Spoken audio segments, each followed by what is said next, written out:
Hey everyone, how are you all? I hope all of you are doing great. Today in this video we are going to cover the chapter number 3 of your new NCERT for science. The name of your new NCERT is Curiosity and the chapter name is Electricity, Circuits and their Components. तो इस chapter में हम electricity के बारे में पढ़ेंगे, कैसे generate होती है और उसके सर्किट्स कौन कौन से होते हैं और ये कैसे काम करते हैं और उनके कंपोनेंट्स क्या क्या होते हैं। तो चलिए चैप्टर को स्टार्ट करते हैं।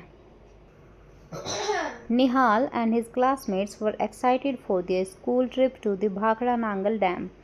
There they would visit the hydroelectric powerhouse where the force of falling water was used to generate electricity. तो निहाल और उसके जो क्लासमेट्स थे उनके बारे में बताया गया है कि उनके स्कूल की ट्रिप जा रही थी भाखड़ा नागल डैम और वहाँ पर जाने के लिए वो सभी बहुत एक्साइटेड थे और वो वहाँ पर देखते एक हाइड्रो इलेक्ट्रिक पावर हाउस को जिसमें पानी के गिरने का फोर्स इतना ज़्यादा था कि उसका यूज़ इलेक्ट्रिसिटी को जनरेट यानी बिजली बनाने में किया जा रहा था। They also looked forward to the free 13-kilometer train ride from Nangal in Punjab to Bhakra in Himachal Pradesh. इसके बाद फिर वे 13 किलोमीटर की फ्री ट्रेन की राइड पर भी जाते। कहाँ से कहाँ तक? पंजाब में नागल से हिमाचल प्रदेश के भाखड़ा तक। Along the beautiful Sutlej river and through the Shivalik hills और बीच में सतलज रिवर पड़ती और शिवालिक की पहाड़ियाँ पड़ती। Prior to the trip, Nihal and his classmates were given a group assignment to prepare a presentation on the uses of electricity. लेकिन trip से पहले निहाल और उसके क्लासमेट्स को उनकी मैम ने टीचर ने एक असाइनमेंट दिया था जिसमें उन्हें एक प्रेजेंटेशन तैयार करनी थी कि इलेक्ट्रिसिटी के यूजेस क्या क्या होते हैं। They began by looking around their houses, then their school, followed by their neighborhood, their city, and finally they searched the internet. अब उन्होंने अपनी प्रेजेंटेशन तैयार करने के लिए अपने घर के आसपास, अपने स्कूल में, अपने पड़ोस में, अपने शहर में और फाइनली इंटरनेट पर भी सर्च किया इस बारे में कि इलेक्ट्रिसिटी का यूज़ कहाँ कहाँ होता है। To their astonishment their list kept growing और उन्हें बहुत अचंभा हो रहा था कि उनकी लिस्ट लंबी होती जा रही थी। They decided to organise the uses under different headings. तो इसलिए उन्होंने अलग अलग हेडिंग्स के अंडर में इन सब डेटा को ऑर्गेनाइज करने का काम किया, वरना लिस्ट तो बहुत लंबी होती जा रही थी। तो उन्होंने इस तरह से ये हेडिंग्स बना लिए, जैसे कुकिंग में क्या क्या कौन कौन सी चीज़ें यूज़ हो रही हैं, lighting, transportation, heating and cooling, entertainment, communication and others. तो कुकिंग में जैसे क्या क्या यूज़ करते हैं हम घर में, इलेक्ट्रिक केटल होगी, mixer grinder, toaster, oven, microwave, ये सभी कुकिंग में यूज़ होते हैं। लाइटिंग में home, office, street, markets, factories वगैरह में लाइटिंग की ज़रूरत पड़ती है। ट्रांसपोर्टेशन में इलेक्ट्रिसिटी कैसे काम करती है? ट्रेन्स को चलाने के लिए बसेस, जो इलेक्ट्रिक व्हीकल आ रहे हैं अब, कार, स्कूटर, लिफ्ट, एस्केलेटर्स वगैरह, है ना। हीटिंग एंड कूलिंग करने में fan, room heater, immersion road, geyser, refrigerator, air conditioner, okay, इस तरह से हीटिंग एंड कूलिंग में यूज़ होते हैं। एंटरटेनमेंट में आप टेलीविज़न देखते हैं एंड रेडियो देखते हैं, है ना। कम्युनिकेशन में मोबाइल फ़ोन और इंटरनेट भी इलेक्ट्रिसिटी से ही चलते हैं। अदर्स में वाटर पंप हो गया, क्रेन और कंप्यूटर वगैरह हो गए, है ना। तो इस तरह से उन्होंने अलग अलग हेडिंग्स बना ली। यहाँ पे ये देखिए एक डैम का दिखाया हुआ है, हाइड्रो इलेक्ट्रिक डैम का, जिसमें पानी ऊपर से गिरता है और फिर यहाँ पे कुछ इस तरह की चीज़ें, इस तरह की मशीन्स लगी हुई होती है जिनसे इलेक्ट्रिसिटी जनरेट होती है। Now move to the next page. Can you help Nihal by adding some more uses to his list? क्या आप निहाल की हेल्प कर सकते हैं इस लिस्ट में कुछ और नाम ऐड करके? Also suggest some other ways of grouping the uses of electricity. और साथ में ही ग्रुपिंग के भी कुछ वेज बताइए कि और किन किन ग्रुप्स में हम डिवाइड कर सकते हैं इलेक्ट्रिसिटी के यूजेस को। We use electricity all the time. हम लगभग हर टाइम इलेक्ट्रिसिटी का यूज़ करते हैं। जैसे आप अभी मोबाइल पे वीडियोस देख रहे हैं तो आप भी इलेक्ट्रिसिटी का यूज़ कर रहे हैं क्योंकि आपका मोबाइल इलेक्ट्रिसिटी से ही चार्ज होके चलता है। अगर आप फ़ैन के नीचे बैठे होंगे तो फ़ैन इलेक्ट्रिसिटी से चल रहा है। एयर कंडीशनर के नीचे बैठे हैं तो एसी भी आपका इलेक्ट्रिसिटी से ही चल रहा है। और लाइट जिसमें आप पढ़ रहे हैं तो सभी चीज़ें लाइट से ही चलती हैं। So let us learn something more about electricity. तो चलिए इलेक्ट्रिसिटी के बारे में कुछ और समझते हैं।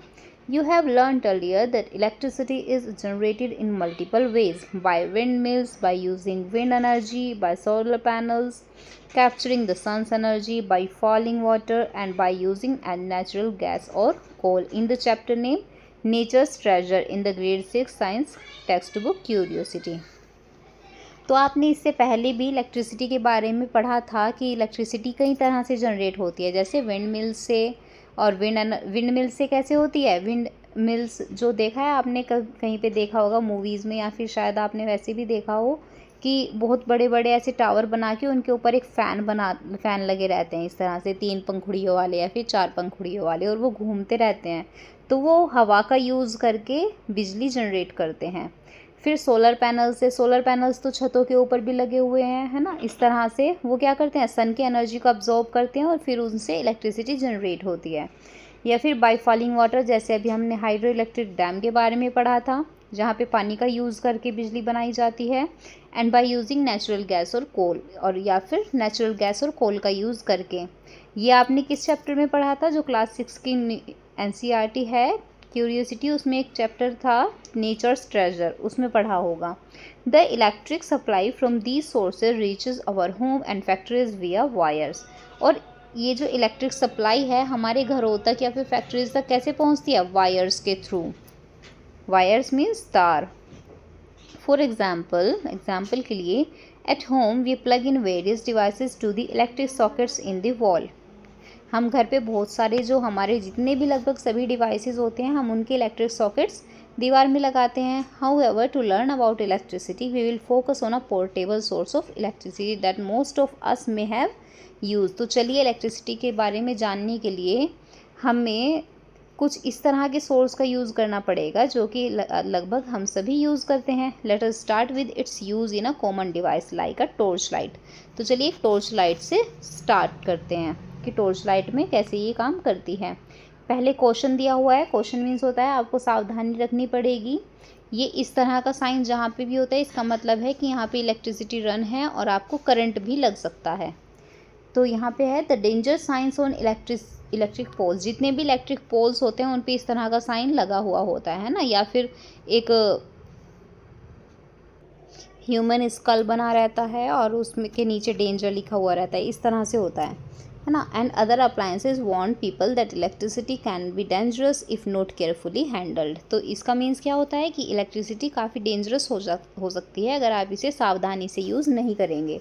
Never ever perform experiments with power supply at your home और स्कूल। कभी भी आपको कोई भी एक्सपेरिमेंट नहीं करना है पावर सप्लाई का यूज़ करके। Even electricity from portable generators can be dangerous.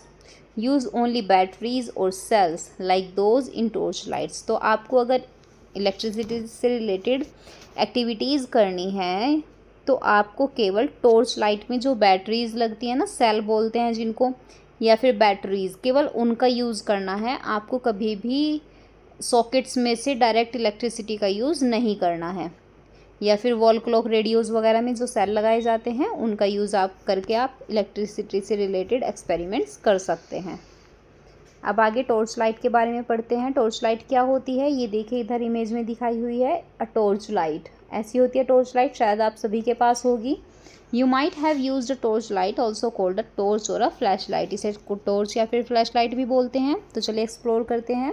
Take a torch light similar to the one shown in figure 3.1। अगर आपके पास इस तरह की टॉर्च लाइट है तो उसे लीजिए, ऑब्जर्व इट केयरफुली, और इसे बहुत ध्यान से ऑब्जर्व कीजिए। Do you notice a lamp? क्या आपको इसमें लैम्प दिखाई दिया? एंड अ स्विच, और एक स्विच भी साथ में। यहाँ पे देखिए स्विच दिया हुआ है। Slide it switch and observe. अब इसके स्विच को जब आप ऑब्जर्व करेंगे, ऊपर की तरफ स्लाइड करेंगे तो ये ऑन हो जाती है और वापस से स्लाइड करेंगे तो ये बंद हो जाती है। Does the torch lamp glow? क्या टॉर्च का यहाँ पे जो लैम्प है वो जल गया?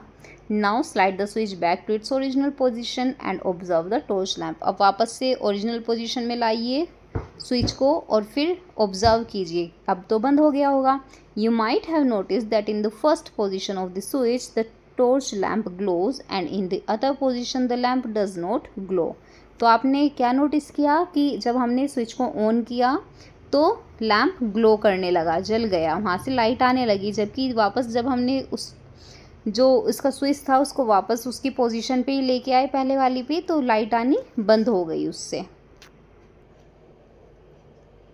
Now open the torch light, what do you find inside. अब आपको क्या करना है कि इसके साथ एक्सपेरिमेंट करना है। अब टॉर्च लाइट को खोलिए और अब अंदर देखिए कि इसके अंदर क्या क्या है। Inside the torch you may find 2 और मोर इलेक्ट्रिक सेल्स। तो टॉर्च के अंदर आपको 2 या 2 से ज़्यादा इलेक्ट्रिक सेल मिल सकते हैं। इस तरह के सेल होते हैं। Why does the torch lamp glow in one position of its switch. तो ये बच्चा सोच रहा है कि टॉर्च लैम्प एक पोजीशन पे क्यों जलने लगा जबकि दूसरी पे बंद हो गया। तो इसके बारे में अभी हम आगे जानेंगे। तो यहाँ पे देखिए एक सिंपल इलेक्ट्रिकल सर्किट के बारे में पहले हमें जानना पड़ेगा कि टॉर्च कैसे काम करती है, फिर उसके बाद हम पता कर पाएंगे। पहले सर्किट्स जानते हैं किसको बोलते हैं। To understand how a torch works let us first find out about its components. तो चलिए जानते हैं। सबसे पहले होता है टॉर्च के कंपोनेंट्स, यानी टॉर्च में कौन कौन से पार्ट्स लगे हुए हैं उनके बारे में जानते हैं। तो सबसे पहले है एक इलेक्ट्रिक सेल लगा हुआ होता है इस तरह का। ये तो आपने देखा होगा आपके टीवी के रिमोट में, एसी के रिमोट में, आपकी वॉल क्लॉक में यही वाला सेल मिला होता है ना। और इसके एक साइड इधर की साइड ये ऊपर की तरफ बटन होता है, इधर पॉजिटिव टर्मिनल होता है, और जिधर की तरफ प्लेन होता है ये उधर की साइड नेगेटिव टर्मिनल होता है। तो take an electric cell, turn it around and look at it carefully. Do you notice a positive sign and a negative sign marked on the electric cell. हाँ, अधिकतर मार्क्स भी लगे हुए होते हैं। तो आपको एक सेल लेना है और फिर उसको ध्यान से देखना है कि इसके एक साइड पे पॉजिटिव यानी प्लस का निशान और एक साइड पे नेगेटिव यानी माइनस का निशान ऐसे लिखा हुआ होगा। Do you also notice that it has a small protruding metal cap on one side and a flat metal disc on the other side. जो मैंने अभी बताया तो आपने देखा होगा कि इसकी जो प्लस वाली साइड है उस साइड एक छोटी सी मेटल कैप यानी बटन टाइप लगा हुआ होता है, दूसरी तरफ से फ्लैट होता है ये बिल्कुल। All electric cells have 2 terminals. तो जितने भी इलेक्ट्रिक सेल्स होंगे, चाहे वो गीज़र वाले मोटे सेल्स हों या फिर रिमोट वाले बारीक सेल हों, है ना, एक पेंसिल सेल भी आते हैं, कोई भी सेल ले सकते हो आप, उनमें 2 टर्मिनल्स होते हैं हमेशा, एक पॉजिटिव और एक negative. One is called positive while the other is negative. The metal cap is the positive terminal of the electric cell। जो मैंने अभी बताया था कि मेटल कैप जिधर होगी वो पॉजिटिव टर्मिनल होता है और मेटल डिस्क जिधर होगी वो नेगेटिव टर्मिनल होता है। The electric cell is a portable source of electric energy. जो सेल होता है वो एक पोर्टेबल सोर्स होता है इलेक्ट्रिक एनर्जी का। In a torch we generally use more than one cell। Are those placed in any particular order. Torch में हम अधिकतर एक से ज़्यादा सेल का यूज़ करते हैं तो क्या उनका कोई पार्टिकुलर ऑर्डर होता है लगाने का या ऐसे ही लगा दो। तो उनका एक ऑर्डर होता है। अभी देखेंगे हम आगे बैटरी के बारे में। अब देखिए पहले था सेल, अब इस बैटरी के बारे में पढ़ते हैं कि सेकंड कंपोनेंट क्या है, battery. Take a torch which use 2 cells. अब आपको एक ऐसी टॉर्च लेनी है जिसमें 2 सेल्स लगते हैं। Open its cell compartment and take out the cell. इसका सेल कंपार्टमेंट खोलिए जहाँ पे सेल डाले जाते हैं और उसमें से सेल बाहर निकाल लीजिए। Put the cells back in different order, also try reversing the direction of one cell. अब आपको उन सेल को डिफरेंट अलग ऑर्डर में जैसे निकाले थे ऐसे के ऐसे ही नहीं डालने हैं, कुछ अलग करके डालने हैं। और चाहो तो एक सेल को पलट के डाल के देखो और फिर स्विच को स्लाइड करके देखो वापस से, क्या आपका लैम्प ग्लो करता है। Check the order in which the cell were placed in the torch when the lamp glows. अब उस ऑर्डर को चेक करो जिसमें ऑलरेडी टॉर्च के अंदर सेल रखे हुए थे, उसी ऑर्डर में जब आप डालेंगे तो आप देखेंगे कि लैम्प ग्लो करने लगा है। The lamp glows when the cells are placed in the order as shown in figure 3.3। तो फिगर 3.3 में दिखाया हुआ है कि जब आप सेल को इस तरह से लगाएंगे, प्लस वाले की साइड में माइनस करेंगे, है ना, एक प्लस अंदर की साइड हो जाएगा, फिर इधर माइनस हो गया तो दूसरा सेल प्लस का जाना चाहिए माइनस के पास, तब जाके आपका जो टॉर्च है वो ग्लो करेगी, वरना नहीं करेगी बिल्कुल। अगर 3 4 5 6 चाहे कितने भी सेल लगाने हो वो इसी ऑर्डर में लगाए जाएंगे। अगर माइनस है तो प्लस वाली साइड पहले डाली जाएगी, है ना, तो प्लस माइनस पास पास होने चाहिए। यहाँ पे देखिए minus plus minus plus minus plus, हर जगह पे माइनस प्लस एक साथ करने पड़ेंगे, तब जाके आपकी टॉर्च ग्लो करेगी। The positive terminal of one cell is connected to the negative terminal to the next cell. तो एक सेल का पॉजिटिव टर्मिनल दूसरी सेल की नेगेटिव टर्मिनल से कनेक्ट होगा। सच अ कॉम्बिनेशन ऑफ 2 और more cell is called a battery. जब हम 2 या 2 से ज़्यादा सेल्स को ऐसे जोड़ देते हैं तो ये बन जाती है एक बैटरी, इसको बोलते हैं battery. For many devices we may need more than 1 cell. काफ़ी सारे डिवाइसेस ऐसे होते हैं जिनमें हमें एक से ज़्यादा सेल का यूज़ करना पड़ता है। सो वी कनेक्ट 2 और more cells together as shown in figure 3.3। इसलिए जैसे अभी हमने बताया, एक से ज़्यादा सेल्स को हम इसी तरह से कनेक्ट करते हैं। Positive terminal plus negative terminal दोनों को एक तरफ रखेंगे। Connecting more than 1 cell provides energy to the circuit for a longer time and और मोर एनर्जी। तो जब हम इस तरह से सेल्स को कनेक्ट करते हैं तो इससे सर्किट बन जाता है ना, जो सर्किट को एनर्जी प्रोवाइड करता है, एनर्जी देता है। फैसिनेटिंग फैक्ट्स में देखिए, the term battery is also used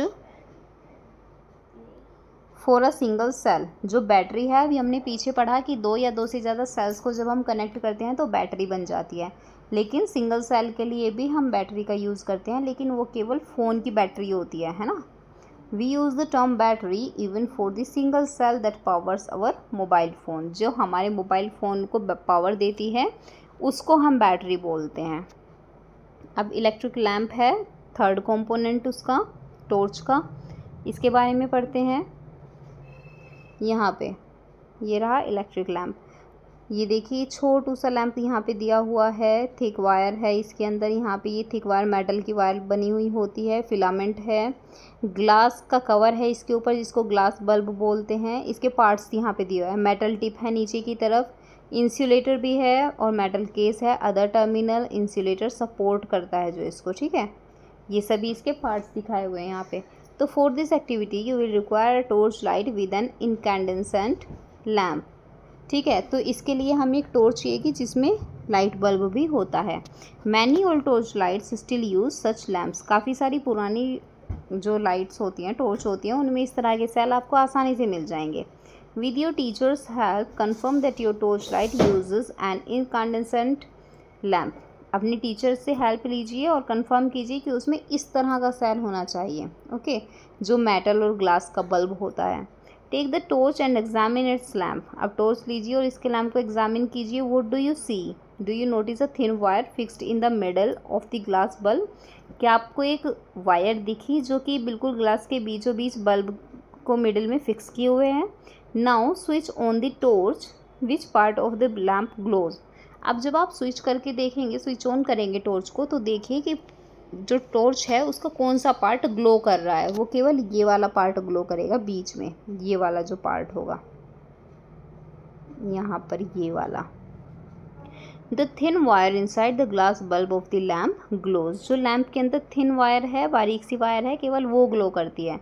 the glowing thin wire is called the filament of the bulb. और इसको क्या बोलते हैं? फिलामेंट बोलते हैं, बल्ब का filament. Take out the lamp with the help of your teacher and inspect it from all sides. How is the filament fixed?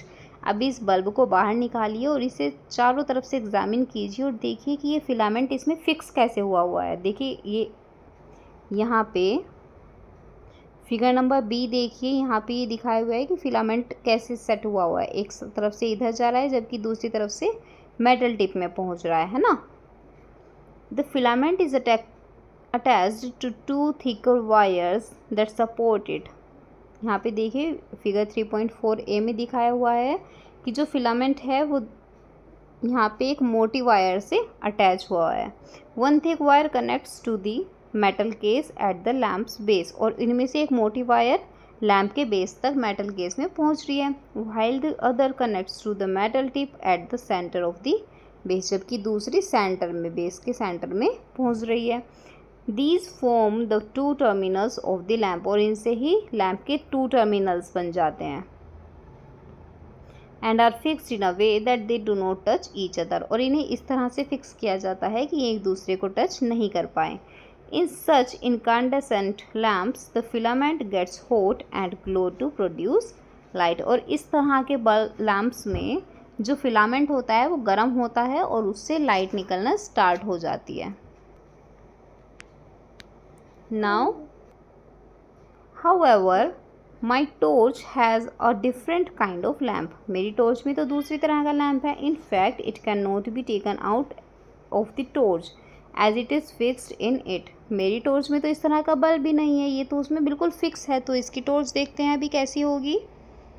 ये वाली टॉर्च कहलाती हैं एलईडी लैम्प, जिनमें एलईडी बल्ब लगे होते हैं बिल्कुल बारीक सा। यहाँ पे एलईडी लाइट्स आपने देखी होगी दिवाली पे भी। दिवाली पे तो वैसे जो दूसरे वाले बल्ब है फिलामेंट वाले ऐसे बल्ब्स आते हैं, लेकिन ये वाली लाइट्स एलईडी लाइट्स होती हैं। Many torches in use today have a light emitting diode. तो इस तरह के लैम्प को एलईडी बोलते हैं। लाइट एमिटिंग डायोड होता है इनकी full form, instead of an incandescent lamp. तो उस तरह के बल्ब की बजाय ये जो इस तरह के बल्ब हैं इनकी बजाय ये वाली एलईडी इनमें यूज़ होती है।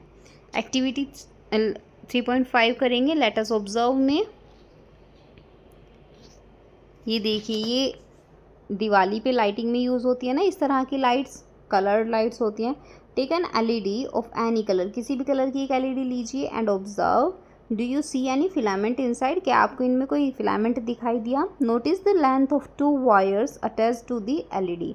अब उस वायर की लेंथ को नोटिस करो जो किसी भी एलईडी से कनेक्ट हो। Do you find one of those longer than the other, क्या आपने एक लंबी और एक छोटी पाई है इसमें। बिल्कुल दूसरे वाले लैम्प्स की तरह हैं जो इनकैंडेसेंट लैम्प्स होते थे। LED do not have filaments, LEDs में फिलामेंट्स नहीं होते हैं। They also have 2 terminals but one is positive attach to a longer wire and the other is negative this short wire. ठीक है, तो इसमें फिलामेंट्स तो नहीं होते हैं लेकिन टर्मिनल्स होते हैं, एक पॉजिटिव और एक नेगेटिव। पॉजिटिव वाला तार लंबा होता है और नेगेटिव वाला तार छोटा होता है। अ टॉर्च में यूज़ 1 और more LEDs sometimes of different shapes in its lamp. तो टॉर्च में अलग अलग तरह की एलईडीज भी हो सकती हैं। After having learned about the electric cell, battery and electric lamps, we are now ready to make the torch lamp glow using an electric cell और बैटरी। अब इन सब के बारे में पढ़ने के बाद अब हम एक टॉर्च को ग्लो कर सकते हैं, तो चलिए करके देखते हैं। Making an electric lamp glow using an electric cell और बैटरी। तो चलिए इलेक्ट्रिक सेल या बैटरी का यूज़ करके इलेक्ट्रिक लैम्प को जलाकर देखते हैं। Take an electric cell and an incandescent lamp used in a torch, a cell holder, a lamp holder and 4 length of electric wire. तो अब आपको क्या क्या लेना है, एक इलेक्ट्रिक सेल लेना है, एक लैंप लेना है पुराने वाला जो टॉर्च में यूज़ होता है, एक सेल होल्डर होना चाहिए आपके पास, एक लैंप होल्डर और 4 अलग अलग लंबाई की wires. Remove about 1 centimetre of the plastic covering from both ends of each wire to expose the metal. अब आपको मेटल बाहर निकालने के लिए लगभग 1-1 सेंटीमीटर प्लास्टिक की कवरिंग को तार के दोनों साइड से हटाना होगा। Attach 2 wires to the 2 ends of the cell holder as shown in figure 3.7a। तो जैसे फिगर में दिया हुआ है तो 2 वायर के 2 एंड्स जो हैं उनको सेल होल्डर में लगा देना है जैसे फिगर में दिखाया हुआ है। तो ये देखिए ऐसा होता है सेल होल्डर, बिल्कुल इस तरह का। नीचे की तरफ इसमें स्प्रिंग है, इसमें दोनों वायर्स के 2 सिरों को आप इस तरह से कनेक्ट करना है। इंसर्ट द सेल, अब इसके अंदर सेल लाइए जैसे फिगर बी में दिखाया हुआ है। that its negative terminal is towards the spring side of the holder। जो इसका नेगेटिव टर्मिनल है जिधर माइनस का निशान है वो स्प्रिंग के साइड होना चाहिए। एक साइड में स्प्रिंग होता है कुछ इस तरह का और एक साइड प्लेन होती है सेल होल्डर की। तो जो स्प्रिंग वाली साइड है उधर की साइड नेगेटिव टर्मिनल आना चाहिए। In case a cell holder is not available, fix 2 wires to the cell using electric tape. और अगर आपके पास ये सेल होल्डर नहीं है तो आप एक काम कीजिए, ऐसा सेल लीजिए और इसमें टेप की हेल्प से ऐसे तार को ऊपर नीचे जोड़ दीजिए। Attach 2 wires to the screws of the lamp holder. अब 2 वायर्स को आपको लैम्प होल्डर पर भी अटैच करना है। देखिए यहाँ पे बिल्कुल ये लैम्प होल्डर है और यहाँ पे जो 2 वायर्स हैं 2 तो हमने उसमें लगा दी बैटरी में और 2 यहाँ पर लगा दी। Fix the lamp in the holder, अब होल्डर में लैम्प लगा दीजिए। और अगर आपके पास होल्डर नहीं है तो अब आपने क्या करना है, ये इस तरह का जो बल्ब है आपके पास इसमें एक वायर नीचे की तरफ टेप से चिपकाइए और एक वायर बीच में टेप से चिपका दीजिए। ठीक है। In case a lamp holder is not aware, use electric tape to attach 2 wires to the 2 ends of the lamp. बिल्कुल जैसे अभी भी बताया इस तरह से आपको अटैच कर देना है। अब इसके बाद अब देखिए यहाँ पे ये बल्ब आपका रेडी हो गया बिल्कुल वायर्स के साथ और आपकी बैटरी भी रेडी है बिल्कुल वायर्स के साथ ना। तो अब इन दोनों को अटैच करेंगे।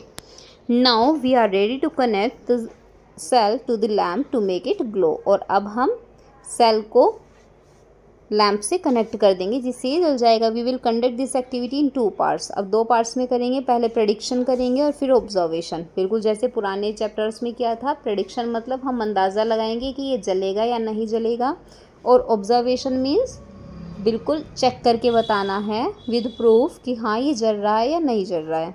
सम of the ways in which the lamp and the cell can be connected are shown in table 3.1। तो टेबल दी हुई है, उसमें दिखाया हुआ है कि किस किस तरह से हम अटैच कर सकते हैं, और आपको बताना है, प्रेडिक्ट करना है और फिर ऑब्जर्व करके बताना है कि किस तरह से कनेक्ट करने पर इन दोनों को लाइट ग्लो होगी या फिर नहीं होगी। ठीक है, तो पहले प्रेडिक्ट करना है हर अरेंजमेंट के लिए, और फिर उसके बाद कनेक्ट करना है और फिर ऑब्जर्व करके वहाँ पे लिखना है। तो चलिए टेबल देखते हैं। तो चलिए यहाँ पे जो टेबल दी हुई है उसको फिल करते हैं। यहाँ पे लैम्प्स जलते हुए नहीं दिखाई देंगे, लेकिन आपको बताना है कि प्रेडिक्शन और ऑब्जर्वेशन क्या क्या रहेगी। प्रेडिक्शन मीन्स हम मान के चलेंगे कि ये जलेगा या नहीं, बिना जलाई सोचेंगे कि हाँ ये शायद जल सकता है। और ऑब्जर्वेशन करना मीन्स चेक करके देखेंगे। ओके, तो फर्स्ट अरेंजमेंट है, यहाँ पे जो बैटरी की वायर्स हैं उनको बल्ब की वायर से इस तरह से कनेक्ट कर दिया है यहाँ पे। तो अब बताइए ये जल जाएंगी या नहीं जलेंगी। आपकी प्रेडिक्शन क्या कहती है, बिल्कुल जलनी चाहिए, है ना। और ऑब्जर्वेशन, जब हमने इसको इस तरह से अटैच किया सेल के वायर्स को लैम्प के वायर से, तो ये ग्लो हुई। ओके, उसके बाद नेक्स्ट अरेंजमेंट देखते हैं।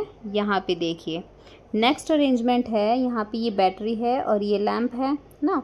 इसकी एक साइड की वायर तो अच्छे से कनेक्ट की हुई है, लेकिन एक साइड की वायर तो हटी हुई है, तो ये ग्लो नहीं होगा। और जब हमने इसको ऑब्जर्व किया, चेक करके देखा इस तरह से, तो ये ग्लो नहीं हुआ। ओके, अब नेक्स्ट अरेंजमेंट में बिल्कुल सेम कंडीशन है, बस पहले नीचे का तार हटा रखा था, अब ऊपर का तार हटा दिया। ये यहाँ पे देखिए कनेक्ट नहीं है एक दूसरे से, जबकि नीचे का एक तार कनेक्ट है, तो ये ग्लो नहीं होगा और ये हुआ भी नहीं। हमने अंदाज़ा लगाया पहले कि ये ग्लो नहीं होगा और फिर चेक किया तो ये ग्लो नहीं हुआ।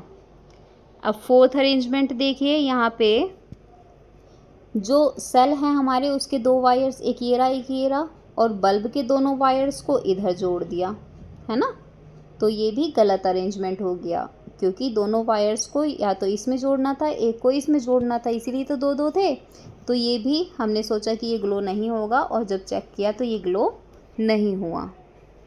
नेक्स्ट अरेंजमेंट है, यहाँ पे बिल्कुल सेम कंडीशन 4 वाली है, बस पहले इसमें दोनों हाथ जोड़े हुए थे इसके दोनों वायर्स, और अब इसमें जोड़ दिए। ठीक है, यहाँ पे देखिए तो ये वाली वायर तो खाली रह गई, तो ये ग्लो नहीं करेगा और ये ग्लो नहीं किया जब हमने चेक किया तो। अब नेक्स्ट अरेंजमेंट है और लास्ट अरेंजमेंट दिया हुआ है ये। यहाँ पे देखिए इसका एक वायर ये रहा, एक वायर ये रहा, और बल्ब का एक वायर ये रहा और एक वायर ये रहा। दोनों वायर्स को अटैच किया हुआ है क्रिस क्रॉस वे में। तो हमने सोचा था कि हाँ ये इस तरह से, क्योंकि वायर्स तो प्रॉपरली कनेक्ट है ना एक दूसरे से, तो ये ग्लो करना चाहिए। और जब हमने इसको ऑब्ज़र्व किया, इस तरह से कनेक्ट करके देखा कि बल्ब ग्लो हुआ या नहीं हुआ, तो वो हुआ था। Now let's see further. The lamp glows in the arrangement at serial number 1 and 6 and does not glow in the remaining arrangement। तो जैसा हमने टेबल में फिल किया कि जो लैम्प था वो केवल अरेंजमेंट नंबर 1 और 6 में ही ग्लो किया, बाकी और किसी भी अरेंजमेंट में ग्लो नहीं किया। Now carefully look at the arrangement in which the lamp glows. अब उन अरेंजमेंट्स को ध्यान से देखिए जिनमें लैम्प ग्लो किया था, तो उनमें इस तरह से कनेक्ट था या फिर क्रिस क्रॉस वे में प्रॉपरली कनेक्ट किया हुआ था। Compare these with those in which the lamp does not glow. और इन्हें दूसरों से कंपेयर करना है जिसमें लैम्प ग्लो नहीं हुआ। Can you find the reason for the difference. क्या अब आपको रीज़न पता चल गया। An electric circuit. तो चलिए सर्किट के बारे में देखते हैं। The lamp glows when one terminal of the lamp is connected to the one terminal of the electric cell. तो लैम्प ग्लो कब हुआ हमारा, जब हमारा एक टर्मिनल सेल के दूसरे टर्मिनल से कनेक्ट हुआ, and the other terminal of the lamp to the other terminal of the cell as shown in figure 3.9। तो जैसे फिगर 3.9 में दिखाया हुआ है, बिल्कुल इस तरह से जब हमारा एक टर्मिनल दूसरे टर्मिनल से कनेक्ट हुआ तभी हमारा बल्ब ग्लो किया। Okay, this setup forms an electric circuit, और इस तरह का सेटअप एक इलेक्ट्रिक सर्किट कहलाता है जब हम इस तरह का कोई सेटअप करते हैं। Which provides a complete path for electric current to flow through the lamp. और सर्किट का मतलब एक ऐसा पाथ देना लाइट को चलने के लिए जिस पे वो बिल्कुल स्मूथली जा सके अपने ऑब्जेक्ट तक जिसको उसको ग्लो कराना है या फिर चलाना है। The lamp glows only when current passes through the circuit, और लैम्प केवल तभी ग्लो करता है जब करंट सर्किट के थ्रू पास होता है। The direction of electric current in an electrical circuit is taken to be from the positive to the negative terminal of the electric cell.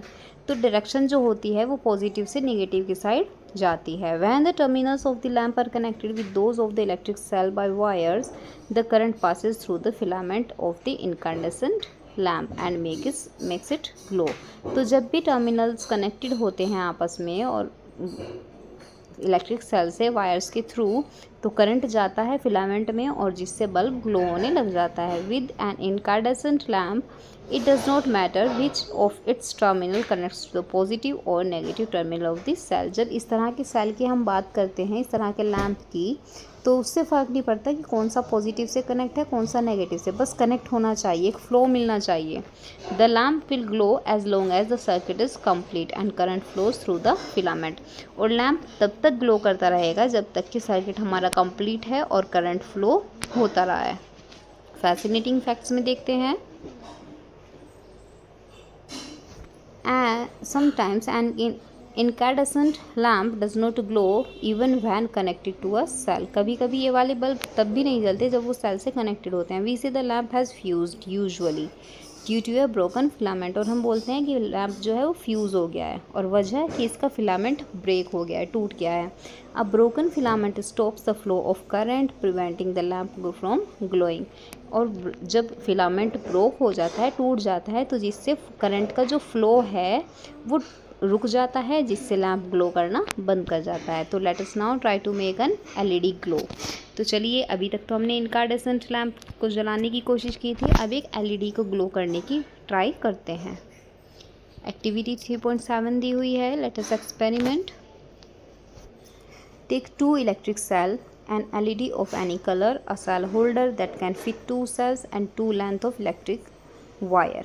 अब आपको इसके लिए 2 इलेक्ट्रिक सेल लेने हैं, एक LED लेनी है किसी भी कलर की, एक सेल होल्डर जिसमें 2 सेल आ सकें और 2 लंबाई के wires. Remove about 1 centimetre of the plastic covering, बिल्कुल ऐसे ही जैसे आपने पहले वाले वायर्स की 1-1 सेंटीमीटर की दोनों तरफ से कवरिंग हटानी है जिससे मेटल बाहर आ जाए। Connect the 2 wires at the cell holder as shown in figure 3.10a, और फिर वापस से सेल होल्डर से 2 वायर्स को कनेक्ट करना है जैसे हमने पहले किया था। अब इस एक्सपेरिमेंट को करने के लिए आपके पास सेल होल्डर होना ज़रूरी है। Insert 2 cells in the holder. अब जो होल्डर्स हैं आपके पास 2 होल्डर्स थे, दोनों में सेल डालिए। Taking care that for each cell its negative terminal is towards the spring side of the holder. और ये ध्यान रखना है कि जो होल्डर की स्प्रिंग वाली साइड है उसमें आपको नेगेटिव टर्मिनल डालना है ना, और दूसरी साइड आपको पॉजिटिव टर्मिनल डालना है, तो इससे आपकी बैटरी जो है वो रेडी टू यूज़ है। How will you decide which is the positive terminal of this battery. अब आप कैसे डिसाइड करेंगे कि इस बैटरी का पॉजिटिव टर्मिनल कैसे है। The terminal of the holder which is connected to the positive terminal of 1 cell is positive. ठीक है, तो इस टर्मिनल का आप देखिए, जो इनकार्डेसेंट लैम्प थे उसमें पॉजिटिव और नेगेटिव टर्मिनल की कोई बात नहीं होती है, लेकिन इस तरह के जो एलईडी लाइट्स होती हैं इनमें पॉजिटिव और नेगेटिव ज़रूर होता है। तो जो पॉजिटिव साइड से वायर कनेक्ट है वो पॉजिटिव वाली है और जो नेगेटिव साइड से वायर कनेक्ट है वो नेगेटिव वाली है। Now connect the free end of the battery positive terminal wire to the longer wire of the LED. अब देखिए, एलईडी की जो लंबे वाली साइड है, लंबे वाली साइड पॉजिटिव होती है और छोटी वाली साइड नेगेटिव होती है बैटरी की। तो पॉजिटिव वाली को पॉजिटिव वाली से कनेक्ट कीजिए और नेगेटिव वाली को नेगेटिव वाली से कनेक्ट करना है। Repeat the above step but interchange the wires connected to the. अब ऐसा करने से आपकी लाइट ग्लो हो गई होगी। अब आपको ये काम करना है कि इस वाले वायर को इधर कनेक्ट कर दो और इस वाले वायर को इधर कनेक्ट कर दो। क्या इससे एलईडी ग्लो हुई? You would observe that the LED glows in the first case। केवल फर्स्ट केस में ही LED ग्लो करेगी। जब आपकी जो पॉजिटिव टू पॉजिटिव साइड है वो एक साइड है और नेगेटिव नेगेटिव टर्मिनल एक साइड होंगे। लेकिन अगर आप नेगेटिव टर्मिनल के साइड पॉजिटिव टर्मिनल को ऐड करेंगे तो ये ग्लो नहीं करेगी। It is because the current can pass through the LED in one direction only. और ऐसे इसलिए है कि जो करंट है वो LED में केवल एक ही डायरेक्शन में पास होगा, अब वो पॉजिटिव नेगेटिव नहीं कर पाएगा ना। The current passes through the LED only when the positive terminal of the LED is connected to the positive terminal of the battery and negative terminal shorter wire the LED is connected to the negative terminal of the battery। और current केवल तभी pass होगा जब LED का positive terminal battery के positive terminal से connect होगा और सेम ऐसे ही नेगेटिव वाला नेगेटिव से कनेक्ट होगा। When current passes through the LED, जब LED के थ्रू करंट पास होता है तो ये जलती है। Always take care to connect an LED correctly in a circuit to make it glow. और आपको हमेशा ध्यान रखना है कि जब आप LED को कनेक्ट करें तो उसके सर्किट से सही से मैच करके कनेक्ट करें, पॉजिटिव से पॉजिटिव को मैच करना है। डाइव डीपर में देखते हैं, यहाँ पे डाइव डीपर दिया हुआ है। Sometimes you may come across a device in which the cells are placed side by side। कभी कभी आप ऐसे इस तरह के डिवाइसेस भी देखते हो जिनमें सेल्स इस तरह से बराबर बराबर लगे हुए थे। अभी तक हमने ऊपर नीचे वाले देखे थे, इधर पॉजिटिव है तो यहाँ पे माइनस रखेंगे हम सेल का, है ना, ऐसे करके लगाने थे हमें सेल्स को। लेकिन अब आपने काफ़ी सारे डिवाइसेस देखे होंगे, जैसे वीडियो गेम्स आते हैं तो उनमें इस तरह से बैटरी वाली कार्स आती हैं, तो इस तरह से बैटरीज लगी होती हैं। तो फिर वो कैसे चलती हैं, वो तो कनेक्ट नहीं होती एक दूसरे से, वो होती हैं इस तरह से, उनके अंदर की तरफ वायर्स जाते हैं। Then how are the terminals of the cells connected. If you carefully look inside the battery compartment, you will usually see a thick wire or metal strip connecting the positive terminal of one cell to the negative terminal of the next। तो जब आप बहुत ध्यान से देखेंगे तो इस तरह के डिवाइसेस में या तो एक मेटल की स्ट्रिप या फिर एक थिक वायर होती है जो सेल के पॉजिटिव टर्मिनल को नेगेटिव टर्मिनल से कनेक्ट करती है। To help with proper placement, plus and minus symbols are typically printed inside। और इस चीज़ को हेल्प करने के लिए प्लस और माइनस अंदर की तरफ लिखे हुए होते हैं। How does a switch turn on or off torch light. तो फिर ये स्विच कैसे टर्न करता है ऑन और ऑफ लाइट को। टॉर्च की लाइट को जब भी हम स्विच को ऑन करते हैं तो लाइट जल जाती है और ऑफ करते हैं तो लाइट बंद हो जाती है। तो ये उससे कैसे होता है, तो चलिए इलेक्ट्रिक स्विच के बारे में देखते हैं। आपके घर पे भी इलेक्ट्रिक स्विचेस होंगे। Let us first make a simple switch on our own. पहले हम खुद से एक सिंपल सा स्विच बनाते हैं और फिर उससे सीखते हैं। Let us construct collect 2 drawing pins. सबसे पहले आपको 2 ड्राइंग पिन्स लेने हैं। एक सेफ्टी पिन लेना है और अ पेपर क्लिप भी होगी तो भी काम चल जाएगी। 2 वायर्स होनी चाहिए और एक स्मॉल पीस ऑफ कार्डबोर्ड का एक छोटा सा टुकड़ा। Insert a drawing pin through the ring of the safety pin. जो ड्राइंग पिन है वो सेफ्टी पिन के अंदर की साइड से इंसर्ट कीजिए and fix it to the cardboard piece. और इसे फिक्स कर दीजिए बिल्कुल इस तरह से, देखिए यहाँ पे दिखा हुआ है जैसे। Ensuring that the safety pin can rotate freely. और इस चीज़ का ध्यान रखना है कि सेफ्टी पिन आसानी से रोटेट कर सकें। Fix the second drawing pin to the cardboard piece so the free end of the safety pin can touch it. अब दूसरा जो ड्राइंग पिन है उसको कार्डबोर्ड पे अटैच कीजिए और इस तरह से अटैच कीजिए कि जो पिन है वो सेफ्टी पिन है वो उसे टच कर सके। Now connect a wire to each drawing pin, our switch is ready. अब एक वायर कनेक्ट कीजिए हर पिन से और हमारा स्विच रेडी है। देखिए जो यहाँ पे पिन हटा हुआ है दूसरी ड्राइंग पिन से तो ये ऑफ है और यहाँ पे कनेक्ट है तो ये ऑन हो गया। Let us now test our switch. तो चलिए अपने स्विच को टेस्ट करते हैं। एक्टिविटी करेंगे यहाँ पर एक सेल और एक इनकैंडेसेंट लैम्प को लेकर। Connect the electric cell lamp and switch as shown in figure 3.8। Does the lamp glow. अब देखिए पहले हम क्या कर रहे थे कि ये वाली जो लैम्प की वायर थी इसको इससे कनेक्ट कर रहे थे, सीधा तो जल रही थी। अब हम क्या करेंगे, इसकी वायर को इससे कनेक्ट कर देंगे और इधर को इससे कनेक्ट कर देंगे। अभी जब ये पिन हटा हुआ है तो ये बंद है लाइट, और जब भी ये पिन इससे कनेक्ट हो जाएगा तो ये यहाँ पे लाइट ग्लो करना स्टार्ट कर देगी। Rotate the free end of the safety pin till the touches the other drawing pin as shown in figure 3.8b। does the lamp glow now। तो आपको रोटेट करना है पिन को और उसे दूसरे ड्राइंग पिन से कनेक्ट करना है और देख कर बताइए क्या लैम्प ग्लो हुआ। इस बार हो गया 3.8b में। When the safety pin touches both drawing pins, it closes the gap and complete the path. जब भी ये दोनों ड्राइंग पिन को टच करता है तो ये क्या करता है, एक पूरा पैथ बना देता है सर्किट्स को जाने के लिए, करंट को फ्लो करने के लिए। देखो यहाँ पे है ना, पूरा का पूरा पैथ बिना रुके बना हुआ है, जबकि यहाँ पे पैथ यहाँ पे आके यहाँ टूट गया, ये कनेक्ट नहीं हो पा रहा बीच में से। And allows the current to flow, और जिससे करंट हमारा फ्लो करने लग जाता है। We call this the on position, इसे ऑन पोजिशन बोलेंगे। Where the circuit is closed and current flows from the cells positive to negative terminal making the lamp glow. क्योंकि यहाँ पे जो सर्किट है वो बिल्कुल, सर्किट पूरी तरह से बंद से मतलब है कि यहाँ पे फ्लो टूटा हुआ नहीं है। When the safety pin does not touch the second drawing pin, the gap in the circuit prevents current flow and the lamp does not glow. In this off position, we say that the circuit is open. तो जब हमारा safety pin जो है वो drawing pin को touch नहीं कर पा रहा है पहले वाली फिगर में, तो वहाँ पे क्या हो रहा है कि हमारा जो सर्किट का प्रिवेंट करंट फ्लो है वो रुक जा रहा है, क्योंकि वो ऐसे हो कि यहाँ पे हो गया पिन, ऐसे हो रखा है, यहाँ पे इससे कनेक्ट नहीं है। तो यहाँ पे हमारा, हम क्या बोलेंगे कि यहाँ पे हमारा सर्किट ओपन है। ओपन का मतलब खुला हुआ है एक जगह से, अगर पूरा बंद होता तो करंट का फ्लो पूरा होता। Note that a switch can be placed anywhere in a circuit. ये नोट करने वाली बात है कि जो स्विच है वो सर्किट में कहीं पे भी आप कनेक्ट कर सकते हैं, ऐसा नहीं है कि मिडिल में ही होना चाहिए।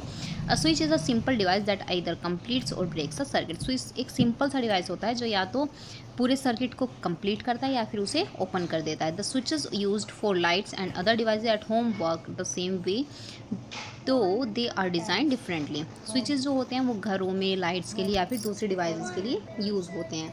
हालांकि उनके डिज़ाइंस अलग अलग हो सकते हैं, लेकिन वो काम एक ही तरीके से करते हैं।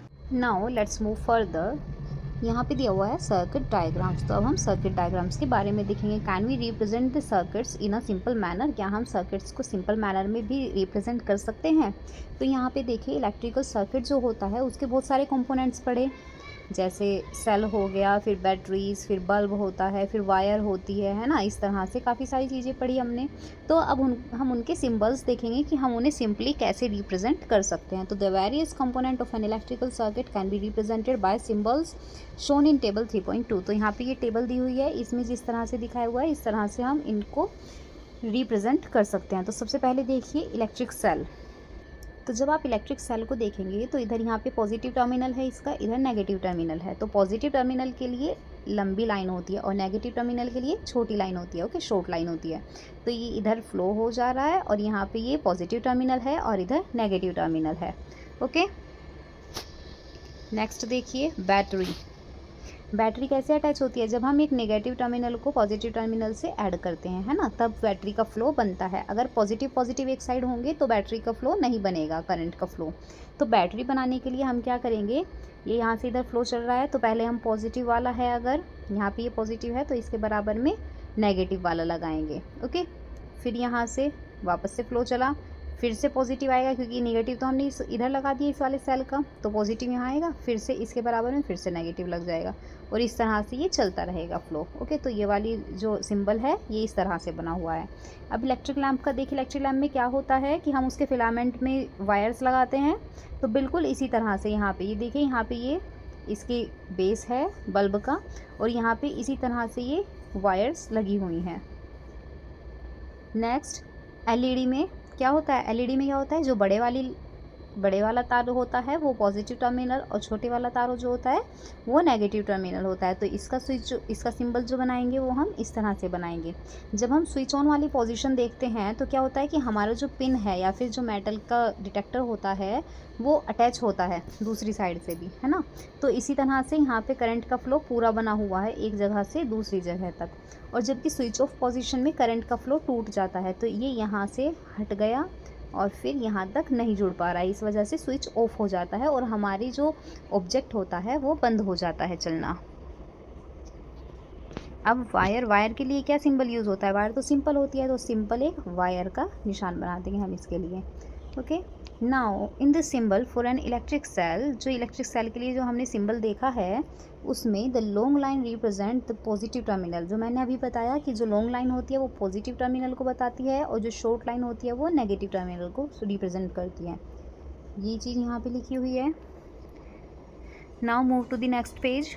अब यहाँ पे देखिए दो सिंबल्स दिए हुए हैं, एक है एक सेल का सिंबल और एक है एलईडी का सिंबल। तो सेल का सिंबल में यहाँ पे ये पॉजिटिव एनर्जी है और यहाँ पे ये नेगेटिव टर्मिनल है इसका, जबकि एलईडी में इधर की साइड जिधर से ट्रायंगल बनना स्टार्ट होता है उधर माइनस यानी नेगेटिव टर्मिनल होता है, जबकि इधर की साइड में पॉजिटिव टर्मिनल होता है। और इन एरोज़ का मतलब होता है कि लाइट ग्लो करने लग पड़ी है। ओके, तो जो लाइट का फ्लो होता है, करंट का फ्लो होता है, वो उस साइड में होता है जिधर की साइड से ट्रायंगल बनता है। तो यहाँ पे पढ़ेंगे in the symbols for an LED the triangle points to the direction in which the current can flow. तो एलईडी के उसमें केस में जो ट्रायंगल है वो उस डायरेक्शन को पॉइंट करता है जिधर की साइड करंट का फ्लो होता है। The two arrows indicate that light is emitted by an LED. तो 2 एरो बताती हैं, ये यहाँ पे 2 एरोज दी हुई हैं, ये बताती हैं कि एलईडी में लाइट एमिट हो गई है, एलईडी लाइट को जलाने लग गई है। By using symbols to represent electrical components it is easier to draw and understand electrical circuits. और इन सिंबल्स का यूज़ क्या होता है कि इनको बनाने से हमें इलेक्ट्रिकल सर्किट्स को समझने में आसानी हो जाती है। A representation of N electrical circuit using symbols is called it circuit diagram. और जब हम इस तरह से इलेक्ट्रिकल सर्किट्स को रिप्रेजेंट करते हैं सिंबल्स के थ्रू तो उसको हम सर्किट डायग्राम बोलते हैं। Let us draw. तो चलिए अब ड्रॉ करते हैं। यहाँ पे दिया हुआ है using symbols show in table 3.2 draw the circuit diagram of N electrical circuit given in figure 3.12 and figure 3.10a। तो यहाँ पे ये देखिए ऊपर की तरफ जो डायग्राम्स दिए हुए थे उसमें से देख के आपको सिंबल्स को देख के बनाना है। Are your circuit diagram similar to figure 3.14a and figure 3.14b। यहाँ पे ये a है और b है। तो क्या आपके इस तरह के डायग्राम बने हैं? ये एक इनकैंडेसेंट लैम्प है और ये एक एलईडी लैम्प है। जब आप डायग्राम्स बनाएंगे तो यहाँ पे ये पॉजिटिव टर्मिनल बना दिया, यहाँ पे एक नेगेटिव टर्मिनल बना दिया और यहाँ पे स्विच बोर्ड लगा दिया इसमें। ओके, और यहाँ पे सेल लगाया है इसने, बैटरी। यहाँ पे सेल है केवल और यहाँ पे बैटरी लगाई है, बैटरी से लाइट का एमिशन हो रहा है। ओके, यहाँ पे डाइव डीपर में देखते हैं। International organization such as international electrotechnical commission IEC, American national standards Institute ANSI and the Institute of Electrical and Electronics Engineers IEEE create standard symbols for electrical and electronic parts। इन सब ने मिलके, जो agencies के नाम पढ़े हैं, इन सब ने मिलके इलेक्ट्रिकल और इलेक्ट्रॉनिक पार्ट्स के लिए सिंबल्स बनाए हैं। Using the same symbol across the world helps people from different countries and industries understand each other easily. और जब हम एक तरह के सिंबल्स ही पूरी दुनिया में यूज़ करते हैं तो उससे क्या होता है कि दूसरे देशों के या दूसरी इंडस्ट्रीज़ के लोग भी जब किसी और देश में जाके काम करते हैं तो उनको हेल्प होती है समझने में। अब हम आगे कंडक्टर्स और इंसुलेटर्स के बारे में पढ़ेंगे। Why did we use metal wires for making electrical circuits. जितने भी सर्किट्स हमने बनाए हैं उनमें मेटल वायर का यूज़ क्यों होता है? Can we not use some other material for wires. क्या हम किसी और मटेरियल का यूज़ नहीं कर सकते हैं वायर्स बनाने के लिए? आल्सो, और साथ ही wire electrical wires covered with plastic और रबर। जो इलेक्ट्रिकल वायर्स होती हैं आपने भी देखा होगा घर पे, वो रबर से या फिर प्लास्टिक से कवर क्यों रहती हैं? Suppose we make wires of materials other than metal and use them for making the electrical circuit.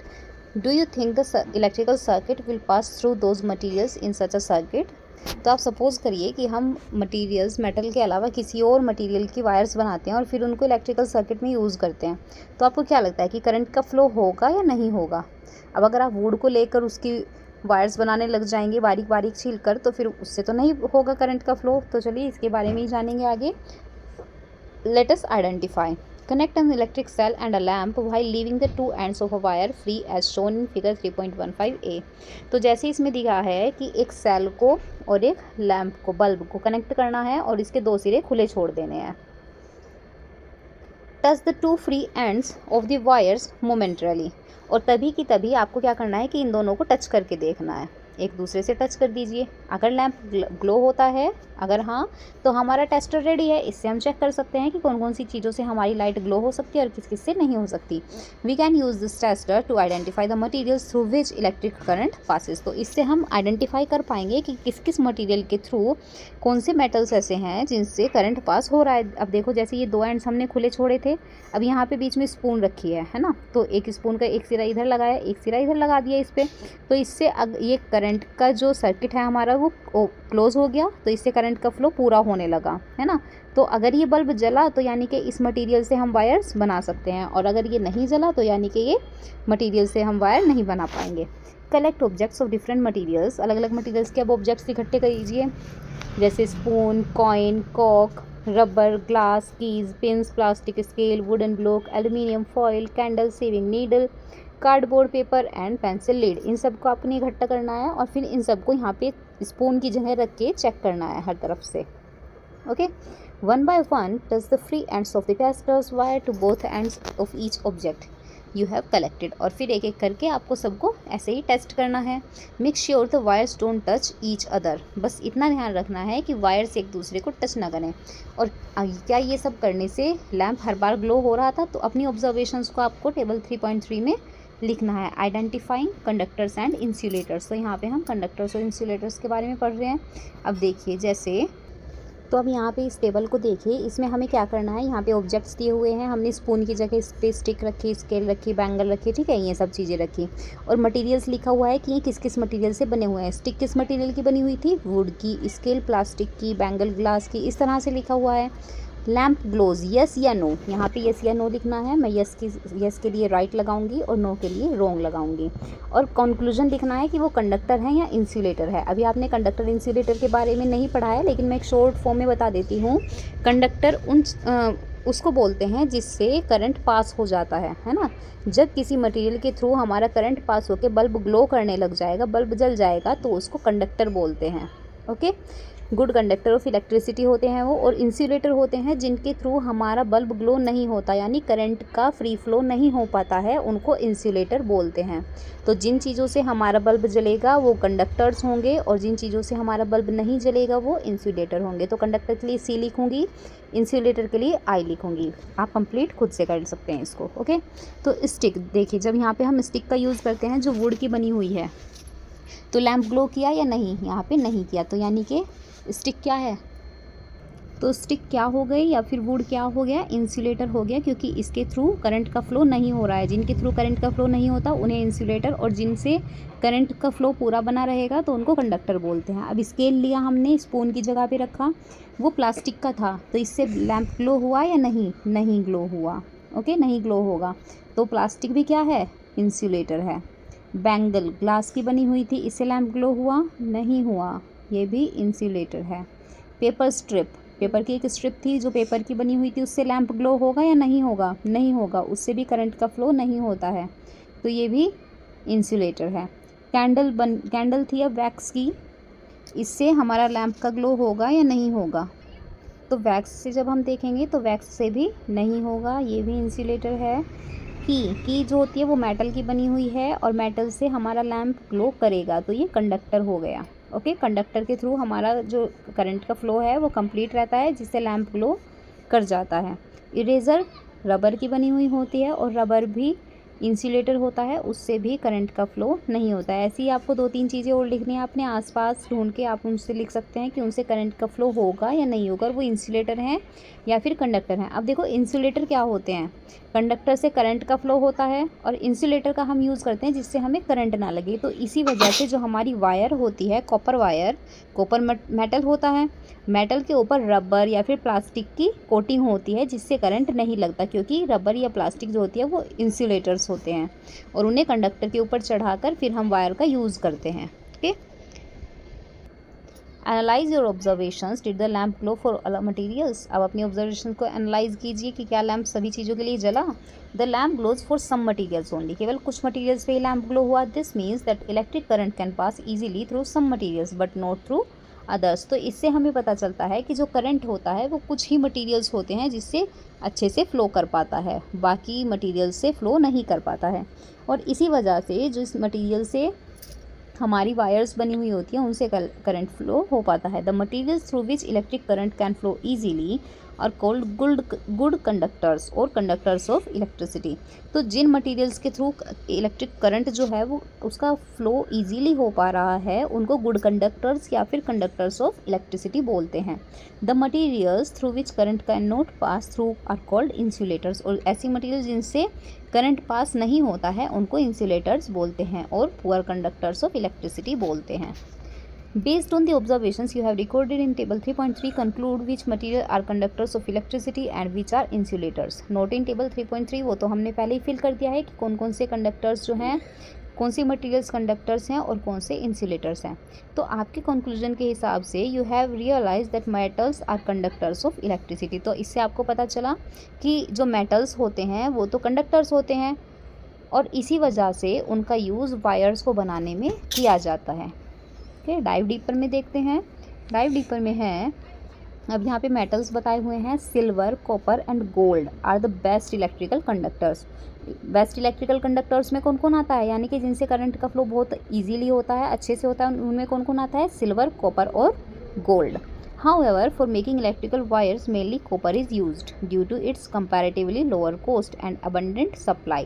लेकिन जो इलेक्ट्रिकल वायर्स होती हैं उनको बनाने में अधिकतर कॉपर यानी तांबे का यूज़ किया जाता है और इसकी वजह क्या है कि एक तो कॉपर की कॉस्ट कम होती है। अब सोना या चांदी, गोल्ड या सिल्वर तो बहुत महंगा होता है तो उससे हम वायर्स नहीं बना पाते हैं और फिर उनकी सप्लाई भी इतनी ज़्यादा नहीं है, जबकि जो कॉपर है उसकी सप्लाई भी पूरी रहती है और उसकी कॉस्ट भी बहुत कम पड़ती है। Different type of electrical wires are used for different uses, और अलग अलग तरह की इलेक्ट्रिकल वायर्स का यूज़ अलग अलग यूजेस के लिए किया जाता है। Now next, from table 3.3 you would have also realise that plastic, rubber and ceramics are electrical insulators. तो अभी तो हमने कंडक्टर्स के बारे में पढ़ा कि कौन कौन अच्छे कंडक्टर्स हैं जिसमें सिल्वर, कॉपर और गोल्ड आते हैं। अब इंसुलेटर्स के बारे में पढ़ते हैं। जब हमने टेबल फिल की थी तो उसमें हमें पता चला कि प्लास्टिक, रबर और सेरामिक जो होते हैं वो इंसुलेटर्स अच्छे होते हैं। तो अब हम इंसुलेटर्स का क्या यूज़ करते हैं, उनसे हम वायर्स को कवर करते हैं। ठीक है, have you now understood why wires are covered with those materials. तो अब आपको समझ में आ गया होगा कि जो कॉपर की वायर होती है उसके ऊपर प्लास्टिक, रबर की कोटिंग क्यों होती है। वो इसी वजह से होती है क्योंकि वो इंसुलेटर्स होते हैं और उससे हमें करंट नहीं लगता है, अंदर अंदर ही करंट का फ्लो हो जाता है। Conductors and insulators are both important, और इस वजह से ये दोनों ही बहुत इंपॉर्टेंट होते हैं। Electrical wires, switches, connectors of plugs and sockets are made of conductors. तो ये सभी चीज़ें, wire, switch, connectors of plugs, sockets, ये सभी कंडक्टर्स के बने हुए होते हैं। और इंसुलेटर्स लाइक जैसे rubber, plastic, ceramics are use to cover, और इन सब को कवर करने के लिए इंसुलेटर्स का यूज़ किया जाता है जिससे लोग इलेक्ट्रिक शॉक से बचे रहें। क्वेश्चन में देखते हैं, our body is a conductor of electricity. अब ह्यूमन बॉडी क्या है बताइए, कंडक्टर है या फिर इंसुलेटर है इलेक्ट्रिसिटी की? इंसुलेटर नहीं है इलेक्ट्रिसिटी की, कंडक्टर है ह्यूमन बॉडी, क्योंकि हमें करंट आसानी से लग जाता है। और अगर कभी आपको करंट लगा होगा तो जैसे अगर हम वायर को टच किए हुए हैं और हमें करंट लग रहा है और पीछे से किसी और ने हमें टच कर लिया, तो वो करंट का फ्लो पीछे वाले पे चला जाएगा हमारे थ्रू। ठीक है, तो इसलिए ही जो ह्यूमन बॉडी होती है वो इलेक्ट्रिसिटी का कंडक्टर होती है। Electric current passing through our body में कोज सेवियर इंजरी और इवन डेथ। और इलेक्ट्रिक करंट हमारी बॉडी में जब पास होता है, बॉडी से पास होता है, तो इससे बहुत ज़्यादा इंजरीज हो सकती हैं, इवन डेथ भी हो सकती है। Always handle electrical appliances with care, और इसीलिए हमें इलेक्ट्रिकल अप्लायंसेस को बहुत सावधानी से हैंडल करना चाहिए। नेवर टच स्विचेस और प्लग्स विद वेट हैंड्स, और कभी भी स्विचेस या प्लग्स को गीले हाथों से टच नहीं करना चाहिए। और use electrical devices in wet areas, और handle equipment with damaged insulation और ब्रोकन प्लग्स। या फिर हमें इस तरह के इलेक्ट्रिकल डिवाइसेस का यूज़ नहीं करना चाहिए जो गीली जगह पे हों, या फिर उनके हैंडल्स वगैरह जो हैं वो डैमेज्ड हों, या फिर उनके प्लग्स टूटे हुए हों। एक बार फिर से डाइव डीपर दिया हुआ है।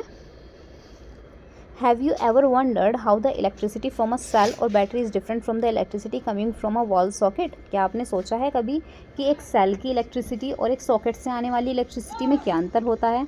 तो जो ये तो सबको ही पता है कि जो सेल की इलेक्ट्रिसिटी होगी, सेल से हमें पावर मिलती है, वो बहुत कम पावर की होती है, उसमें बहुत कम पावर होती है। जबकि जो डायरेक्ट सॉकेट से मिलती है, वॉल सॉकेट से, दीवार में जो प्लग्स लगे हुए होते हैं, उनसे बहुत हाई पावर की इलेक्ट्रिसिटी हमें मिलती है।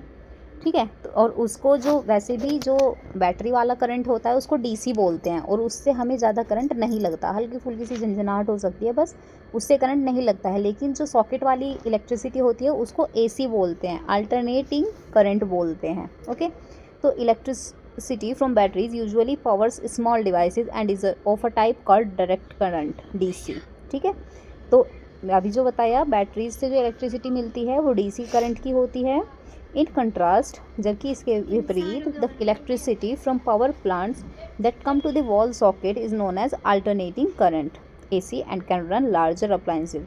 और जो सॉकेट से हमें इलेक्ट्रिसिटी मिलती है उसका यूज़ हम बड़े बड़े अप्लायंसेस को यूज़ करने में, उसको चलाने में यूज़ करते हैं, और वो अल्टरनेटिंग करंट से चलती है। तो चलिए अब इन अ नटशेल यानी कि समरी देख लेते हैं, पूरे चैप्टर में हमने क्या क्या पढ़ा, जल्दी से इसको कवर कर लेते हैं। फर्स्ट है an electric cell is a portable source of electrical energy. जो इलेक्ट्रिक सेल होते हैं, जो सेल हमने पढ़े थे, जो बैटरी सेल होते हैं, रिमोट वगैरह में लगाए जाते हैं, वो इलेक्ट्रिकल एनर्जी के पोर्टेबल सोर्स होते हैं, यानी कि उनकी एनर्जी को हम किसी और चीज़ में डाइवर्ट कर सकते हैं। Second, an electrical cell has 2 terminals. हर इलेक्ट्रिकल सेल में 2 टर्मिनल होते हैं, एक पॉजिटिव टर्मिनल और एक नेगेटिव टर्मिनल। थर्ड है, in an incandescent electric lamp there is a thin wire called the filament. हर एक, जो अब हमने एक्टिविटीज़ की थी तो उसमें हमने देखा था कि जो पुराने टाइप वाले इलेक्ट्रिक लैम्प होते हैं उनमें बारीक वायर होती है जिसको हम फिलामेंट बोलते हैं, जो कि गर्म होने पर लैम्प जलता है, तो which gets hot and glows to produce light when the electric current passes through it. जब इसके थ्रू करंट पास होता है तो ये गर्म हो जाती है जिससे बल्ब जल जाता है। Next is an LED has 2 terminals. एक LED जो होती है, LED बल्ब, उसमें 2 टर्मिनल्स होते हैं, एक पॉजिटिव और एक नेगेटिव। पॉजिटिव वाला बड़ा वायर होता है और नेगेटिव वाला छोटा वायर होता है। Electric current can pass through LED in 1 direction only. LED lights जो होती हैं उनमें इलेक्ट्रिक करंट केवल एक ही डायरेक्शन में पास हो पाता है। Okay, an LED lights up only when its positive terminal longer wire connects to positive terminal of the battery। अब देखिए, अधिकतर हम क्या करते हैं, जब हम सेल से कोई भी चीज़ जलाते हैं तो पॉजिटिव और नेगेटिव टर्मिनल को आपस में कनेक्ट करते हैं, यानी कि बड़े वाला और छोटे वाला, है ना, तब जाके बैटरी का करंट का फ्लो होता है। लेकिन LED लाइट के केस में क्या होता है कि LED तभी ग्लो करती है जब उसका पॉजिटिव टर्मिनल बैटरी के पॉजिटिव टर्मिनल से मैच होता है, तभी वो ग्लो करेगी। इसीलिए यहाँ पे लिखा हुआ है एंड इट्स नेगेटिव टर्मिनल, और जो छोटे वाला वायर है उसको नेगेटिव टर्मिनल से ही कनेक्ट करना होता है बैटरी के। Next is a switch is a simple device that either completes और ब्रेक्स अ सर्किट। स्विच एक सिंपल डिवाइस होता है जो जो हमारे जो करंट का फ्लो है उसको रोकने या फिर उसको चलाने में काम आता है, क्योंकि ये सर्किट को कंप्लीट भी कर सकता है और सर्किट का फ्लो रोक भी सकता है, जिससे करंट का फ्लो रुक जाएगा स्विच के थ्रू। जब हम स्विचेस से ही तो ऑन ऑफ करते हैं ना घर की लाइट्स, इसी तरह से स्विचेस काम करते हैं। Next is the direction of electrical current is a closed electrical circuit is taken to be from the positive to the negative terminal of the electric cell. जो इलेक्ट्रिक करंट की direction होती है वो closed electrical circuit में होती है, क्योंकि positive और नेगेटिव टर्मिनल को जब हम आपस में कनेक्ट करेंगे तभी जाके इलेक्ट्रिकल सेल काम करेगा। A representation of N electrical circuit using symbols is called its circuit diagrams. और जब हम इस तरह से, जैसे मैंने अभी भी आपको डायग्राम्स बना के दिखाए इस तरह से, या फिर जो हम, ये तो सेल का है, जब हम बैटरी का बनाते हैं इस तरह से डायग्राम बनाते हैं, तो इस तरह के डायग्राम्स को हम सर्किट डायग्राम्स बोलते हैं। Materials through which electrical current can flow easily are called good conductors or conductors of electricity। जिन मटेरियल्स के थ्रू इलेक्ट्रिक करंट आसानी से फ्लो करता है, यानी कि बिना रुके फ्लो कर जाता है और लाइट ग्लो कर जाती है, हमारा जो ऑब्जेक्ट है वो चल जाता है, तो उनको गुड कंडक्टर्स बोलते हैं। ठीक है, कंडक्टर्स ऑफ इलेक्ट्रिसिटी। जबकि इंसुलेटर्स किसको बोलते हैं? Materials through which current cannot pass through are called insulators or poor conductors of electricity। तो ऐसे मटेरियल्स जिनके थ्रू करंट नहीं जा सकता, फ्लो नहीं कर पाता है करंट, उनको इंसुलेटर्स बोलते हैं, या फिर इंसुलेटर्स को और क्या बोलते हैं? पुअर कंडक्टर्स ऑफ इलेक्ट्रिसिटी भी बोलते हैं। So with this we are done with this chapter. I hope you have liked the videos. It is very important to look the explanation part of the chapter so that you can easily do the book exercise and question answer and understand them easily. So please keep watching the explanation parts of the videos too. In the next video we will cover the exercise part of this chapter. Till then, keep learning and be healthy. Thank you so much.